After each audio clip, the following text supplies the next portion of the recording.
Oh, man. I'm glad you were able to join, Pete. Good to see you. Yeah, we really appreciate it. If you go back a few years, Kevin, there was a day where I went to a New York comic convention in February 2009. Peter had already said, hey, yep, you guys can stop by at Mirage on the way home. So we'd already wrangled him, but then some nerdy kid in a white Ninja Turtle shirt carrying a camera walked up to you, Kevin. You remember this? One of many, and said, I'm going to make a film about you. Do you want to be in it? We have a wonderful array of very eclectic fans on lots of different levels. And you were one of the ones that I met and was like, with a wink and a nod, it's like, well, we'll see if that happens, kid. And you made it happen. So, well, we always tell the story that, like, I walked up to you on that convention and we walked around and chatted and we went out for a drink at the end of it. And that was February. By March, we were living in your house. So you must have decided.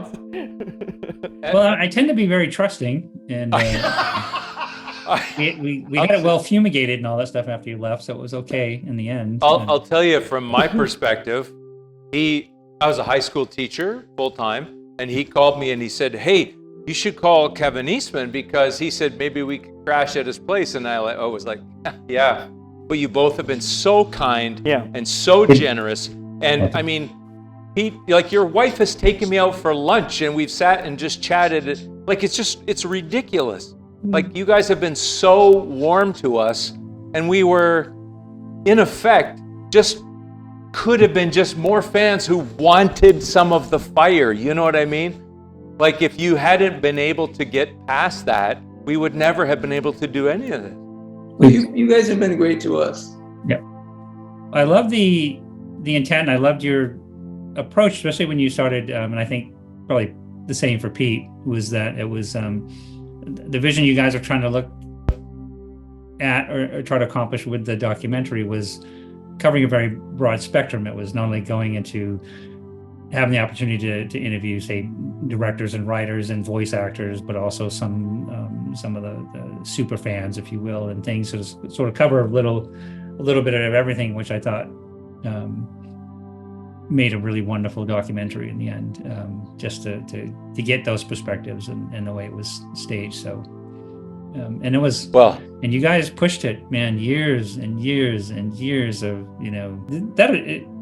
the final release date was 2014, I believe. Is that right? That's right. Somebody's asked me. I said it's 2014, 2015 when you finally were able to release that. And really, 10 years ago. Yeah, I know. Yeah, we've been working with. Well, that's just it. We've been working with you guys for 15 years. Just the fact that we've known you all the years that we have, but here we are talking again on the 40th anniversary, which I think still is kind of a mind-blowing thing. I'll just say this, and this is maybe less for the Kickstarter than for you both. We are very grateful, all of us. Mark, you may as well come around too. And this Kickstarter, we're doing it. And again, I'll be honest with you. The companies, they say they don't want the doc. There's Mark. Hi, Mark. But we thought the fans are frustrated. You guys are probably frustrated. We're frustrated. We want to get this out. We'll try Kickstarter and see if we can, make it happen. At least to just clear what we have and tell the story. And hopefully it'll be like the story that you would see and feel proud and feel glad and remember things that you had forgotten. And remember us as people who really wanted to tell the story of something that we came to from you. Like, again, I'll say for Mark and I, we didn't really know about the franchise, but learning it through you guys has been super meaningful, and it's totally changed our lives. Like, it's really, really rejuvenated some things about, reading comics and caring about art for me as a collector.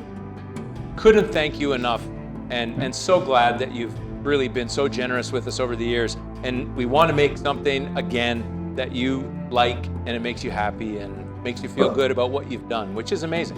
I look forward to it, and I have high confidence. Yep, me too. No, I'd say the same, that we feel, in peace, people will ask about, historical this and historical that. I always refer to them. I said, if you find Turtle Power out there, I said it's the most thoughtful, well done, spot on, sort of multiple perspective sort of love poem to all things turtles. that's the one you need to see. And I said, if there was one complaint I would have, would just be that some of the interviews you show that you can see longer, you can see the full interview. I know just for editing and for everything, to try to like not make a 4.5-hour documentary, you had to get it down. That's what we're doing now.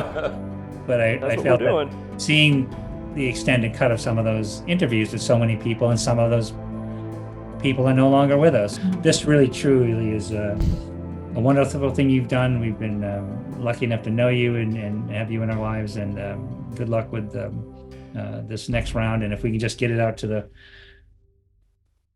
fans that really want to see it, it's going to be the hardcore fans that have supported us along. They're going to want to see this, so hopefully they'll support it and appreciate you guys making the effort. It's